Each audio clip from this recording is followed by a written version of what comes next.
Stream delay now.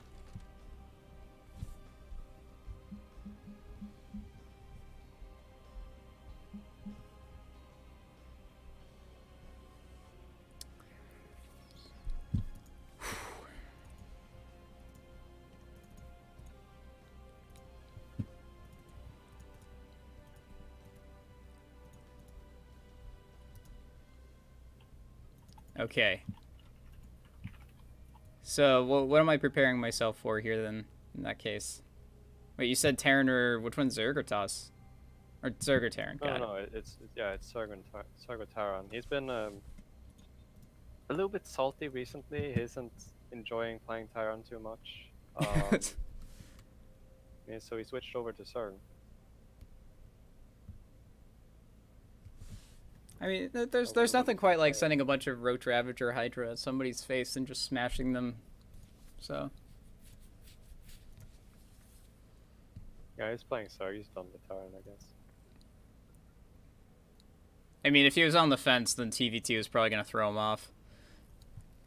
TVZ's still kind of a grindy matchup, but at least it's a little bit more or less fragile of a match, or unstable of a matchup. Yeah, it's a matchup that I believe a lot of people think is pretty balanced. Like, I don't see a lot of people complaining about CVT too much compared to the other ones. Yeah, ZVT for a while has been considered like the bread and butter of the StarCraft matchup, rock paper scissors format.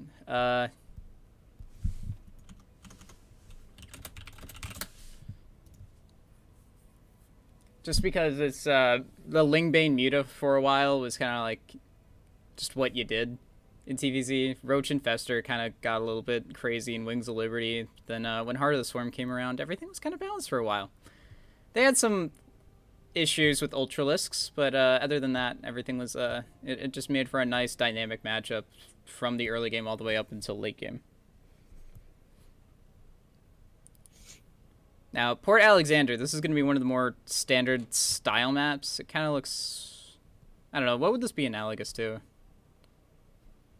What map does this look like? I don't know if it looks like any map that I can remember off the top of my head, but it's a pretty good macro map, I'd say. There's a lot of like choke points. There's a pretty nice choke point by the third and by the second base, so it's easy to secure 3 bases. Yeah, and I can imagine for the Zerg it's nice too, because you can get 4 bases without having them too far away, per se. I mean, this pocket third is a little bit far away, unfortunately, but seems easy to defend. Anyways, alright, we got players to introduce here. So, I don't know, here, you do Psionics this time. Alright, so in the top left corner we have PsiX EU's Kyrwin, who recently switched to Zerg. The Infested Terran. Yeah.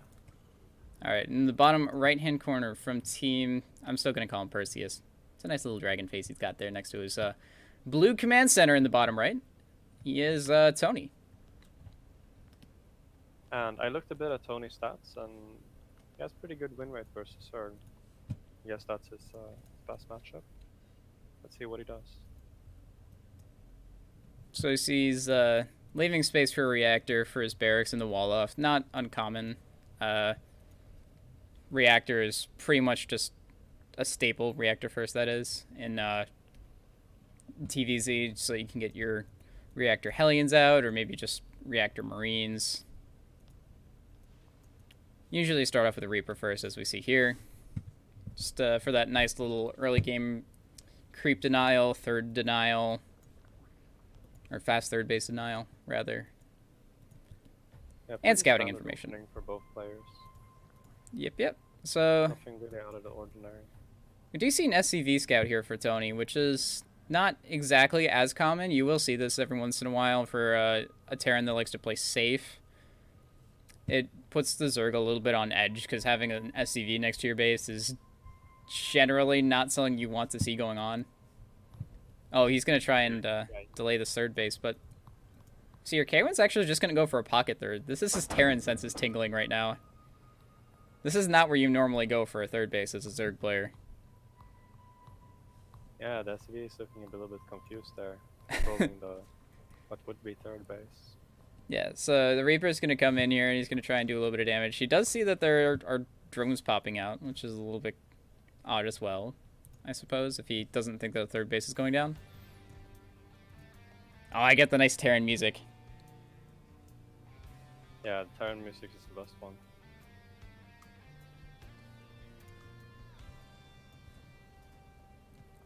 So, Alright. no damage with the Reaper, I believe. No. Yep, no units lost on either side so far. It's just kind of poking around. Pretty good for Carwin. Usually you see like one Ling going down, or maybe one drone. Sometimes even more than that, but... Yeah, this is a pretty short natural ramp, and there's not a whole lot of space for the Reaper to get into the main base on this map, so it's easier on other maps to defend, but yeah, usually the Reaper gets like 50 resources worth of damage in, or at least a third base denial or delay of some kind, so it's pretty good that he managed to hold that off for the time being. We do see Reactor Hellions out here for Tony. He's got 4 of them, and he's following up with a pair of Widow Mines, which is a little bit interesting. I'm not 100% familiar on the bio matchup, or bio compositions, because mech for life for me. Hooray.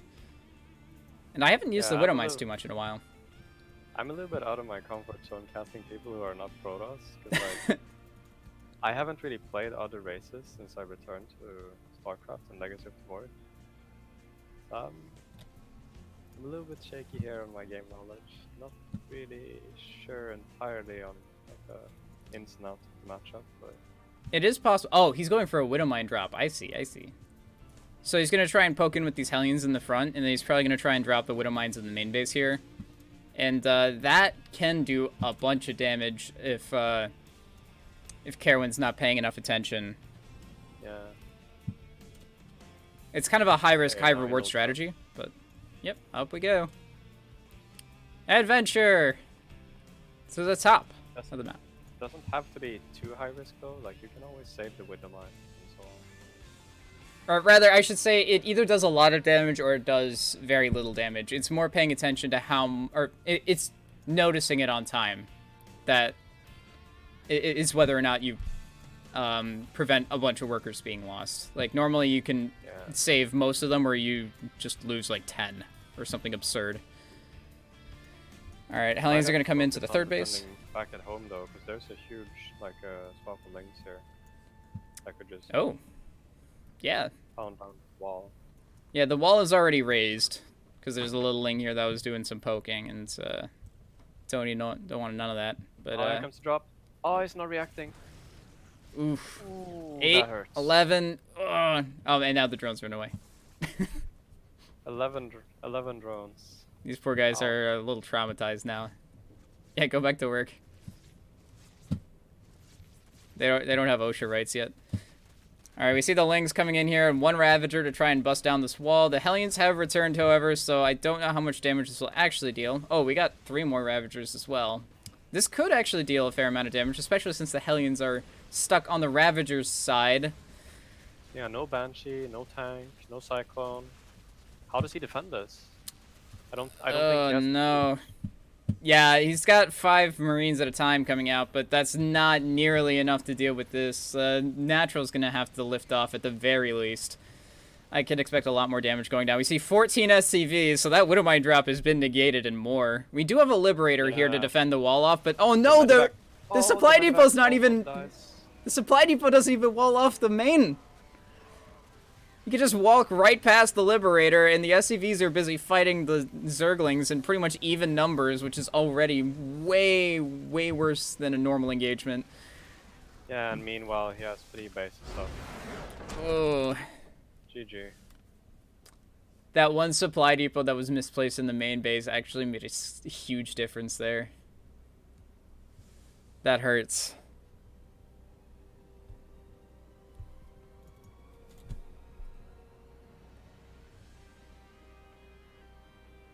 Alright. Oh, it seems people still can't hear me. I got a message from Sarek telling me to raise my volume with some instructions on how to do so. Let me just try to fix that. Um.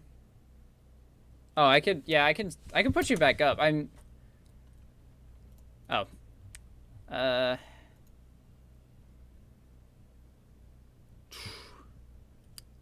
Yeah, you're still in 150 for me, so I don't know what would have changed because on the OBS Yeah, settings didn't change when I thought we did the were delay. fine. I can see. Yeah, I haven't changed any of these settings on my end. Here, we gotta get you to do some like diaphragm exercises or something like that. We need you to project. Well, I could just try to talk louder. Yeah, Does there. this, Ooh, does this ooh, work? yes. Oh, yes. That's so That's a much big better. difference. Yeah. Yeah, yeah, Alright, yeah. I'll just try to talk louder because I can't find the Yeah, yeah. You sound gotta settings you gotta get Sarek that was talking about. gravitas in there. Yeah, it sounds so much better now. Alright, I'll You just gotta talk sing into the microphone. We're gonna see who's coming in as the next player in just a moment now.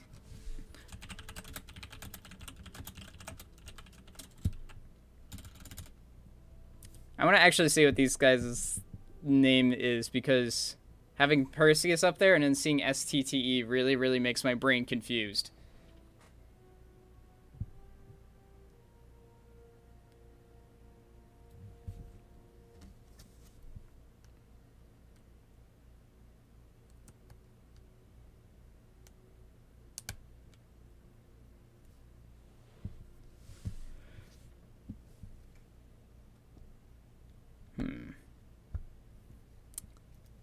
All right. So while we're figuring out new players here, I don't know. Maybe we should look at some of the maps again, just to see what we could still play. We could still play Blue Shipped and Cerulean Fall, which are two maps from the previous season. People are pretty familiar with. We just played on Port Alexander. So Automaton, I'm really excited for Stasis LE. I want to see a Stasis LE game.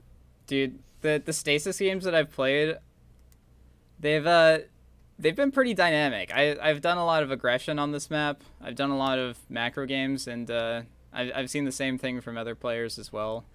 But it plays out strangely too because there's not as many mineral patches. It feels like than there are on other maps, but it's kind of bigger than other maps as well. I think the most exciting thing is the rush distance and like the airspace between the between the players. It's really easy to do drop play and tempest harass and such things. Like the games can become really weird from what I've seen. Apparently, I was in the arcade chat. And a lot of cheese. I don't know why I was in the arcade chat, but I was in there. I forgot. Of all the general chats out there for games, for different games, I don't know why. StarCraft has one of the trashier ones from what I've seen. Maybe that's why most games don't offer a general chat. There's some really bizarre and 4chan level conversations that I've seen in the StarCraft 2 general chats. Yeah, for sure. General chat is, I would say, worse than 4chan. Yeah. A lot of the time. It's cleaned itself up a little bit, it feels like. I do remember when it was just like it was so bad that it just became weird. Like it wasn't like toxic. It was just there was one guy that used to just go into random Wikipedia articles and then just like copy paste as much as possible and then just post it in the chat. I don't know why. And it would just be like random artifacts of it too. So it would be just in the middle of the article, mid-sentence, you would just see this blurb of information. I swear it had to be a bot, but the guy would actually respond to stuff. There are still people like that on the EU general chat. It doesn't make any sense to me. I don't know why you would do that. It feels like it's almost like some cicada, what is it, 3301? Like some puzzle that they're just waiting for somebody to try and solve at that rate. Like, it's too weird to not make sense in some way. Yeah, who knows?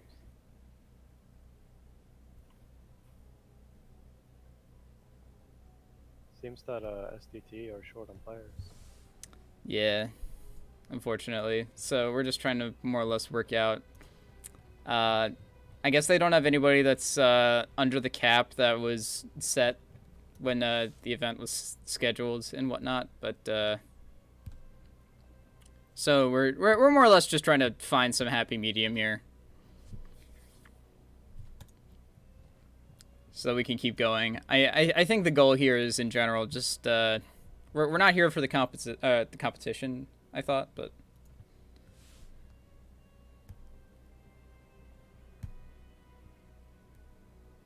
Oh wait, Oh. are we just canceling the clan war? I guess. Huh. Whoa. Well, congrats. We made it through our first stream, I guess. Yeah. Abrupt. Oof. That was anticlimactic. Or anticlimactic. That was sudden death, and we didn't even know it. All right. So, thanks for watching, guys. That was a nice 2 games that we got to see.